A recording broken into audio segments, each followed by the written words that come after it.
Joining us now is former U.S. Ambassador to NATO, Kurt Volker, who was also the U.S. Special Representative for Ukraine negotiations during the Trump administration. Thanks so much for being here with us.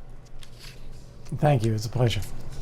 I first want to begin with this unfolding situation in Syria, this advance, of course, appearing to take the Syrian army by surprise. I just first want to get your reaction to what we've seen develop over the last couple of days. Well, it's a combination of many things. First off, I think everyone in the world is trying to take advantage of our presidential transition. As we see the end of the Biden administration and President Trump coming in, President Trump very likely to take a stronger approach toward Iran and to Islamist groups in the Middle East. So they are now striking out in order to establish the best position that they can at the end of the Biden administration. This happens at the same time that Russia is struggling in its war in Ukraine. It doesn't have enough forces or ammunition. It has withdrawn some forces from Syria, and this is something that the Islamists have decided to take advantage of. Yeah, and as you know, Putin's been a longtime ally of Syria's president, and you know again that the resources, Russian resources, stretched very thin with this war in Ukraine, and so it sounds like you agree with the fact that that does play a role in all of this as well. It certainly does. Putin has overextended his capabilities right now. As we saw earlier this year, they're not able to attack in Ukraine and defend Russian territory at the same time. That's why they lost part of the Kursk region. That's why they brought in North Korean soldiers to fight on their behalf, because they can't move their forces from eastern Ukraine. And they have drawn down Russian forces that have been in other parts of the world, including in Syria, because they needed them in Ukraine. Now we're seeing that others are taking advantage of those Russian decisions.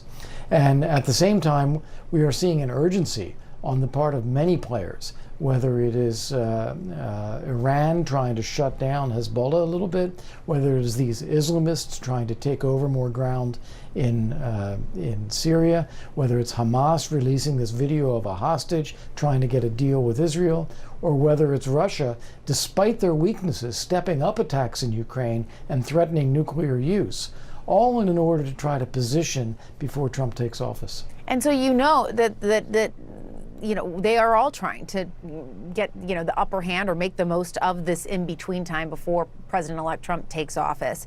I'm curious how you see this playing out once he gets into office. Well, I think in the Middle East, I think it's going to be much easier to discern.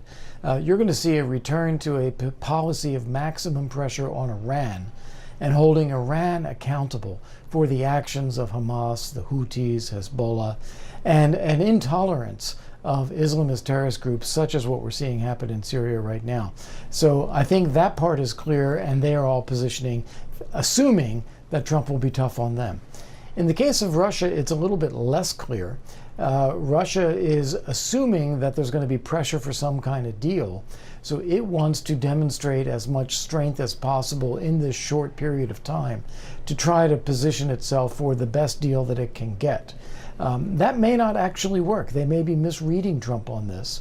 I think the Trump team and what we've seen from Keith Kellogg's writings is that they understand that the cause of this war is Russia's ambitions, and that it's going to take a show of strength in order to convince Putin to actually end the war. So it may be that what we heard from President Zelensky this week about saying that they're ready for peace, they will accept that they can't take all of the territory back militarily now, but hold out for diplomatic solutions later, and in the meantime gain credible security guarantees now through NATO membership.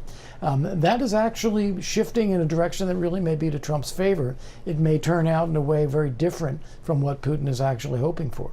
And as you mentioned, Trump has named General Keith Kellogg as special envoy to Ukraine.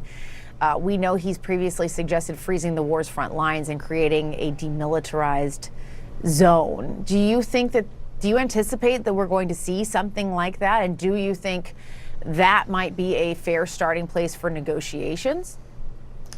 Yeah, I do, actually. If you look at the situation that Putin is in, his economy is coming apart right now. They have inflation over 25%, and they're printing rubles, so that inflation is going to increase. Interest rates are already over 21%. They're having difficulty getting components. The ruble is crashing. So he knows he's in trouble economically and also militarily because he doesn't have the troops that he needs. He relies on North Korea for artillery shells, relies on Iran for drones. So Putin is actually ready to pause this war. I think Zelensky is also ready to do that. So